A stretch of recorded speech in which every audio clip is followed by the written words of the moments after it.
তাহলে দর্শক আসসালামু আলাইকুম, আশা করি সবাই ভালো আছেন। এনটিভি ঢাকার পক্ষ থেকে শুভেচ্ছা, অভিনন্দন, ভালোবাসা। মূলত আজকে যে বিষয়টা নিয়ে আপনাদের সামনে হাজির হয়েছি সেটা হচ্ছে, গত দুই একদিন যাবত দেখতেছেন যে ফেসবুক জুড়ে, বিশেষ করে বিভিন্ন সোশ্যাল মিডিয়া থেকে শুরু সব জায়গায় একটা বিষয় নিয়ে আলোচনা হচ্ছে। আর সেটা হলো যে গণভোট। গণভোট হইছে পক্ষে না বিপক্ষে, হ্যাঁ এবং না।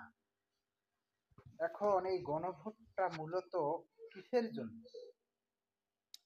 কারণ বাংলাদেশের আপামর জনতা যে আশা নিয়ে জুলাই বিপ্লবটা ঘটাইছিল, সেই জুলাই বিপ্লবের সেই আশা কিন্তু পূরণ হয় নাই।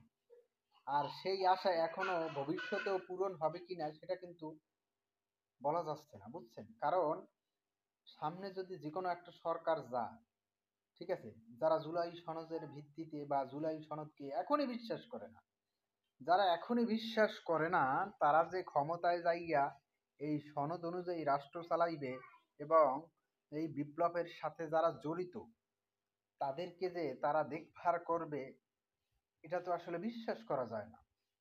তো বাংলাদেশের একটা বড় দল, তাদের প্রতি মানুষের একটা এক্সপেকটেশন ছিল, আশা ছিল যে না, এই বড় দলটা নিজেদেরকে পরিবর্তন করবে।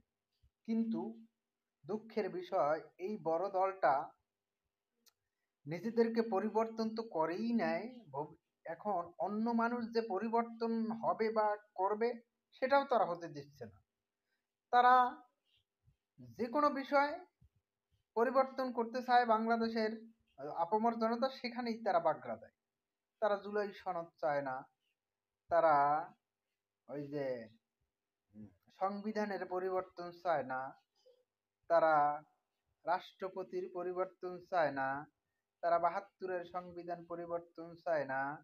মানে কি, যত কিছু আছে সবই না না না না। কিন্তু ওই যে আছে না, ওই যে গণভোট, সেখানেও না।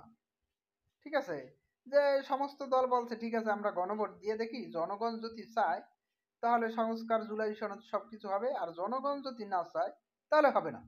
এখানেও সেই বড় দলটা বাগড়া দিয়েছে, বুঝছেন?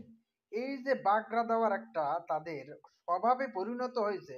আসলে তারা মূলত চায় কি জনগণের কাছে? সেটাই প্রশ্ন। আগামীতে যে তারা ক্ষমতায় যাবে বা ভোটে দাঁড়াইবে, সেটা কি হিসেবে দাঁড়াইবে সেটাই তো আমরা বুঝি না।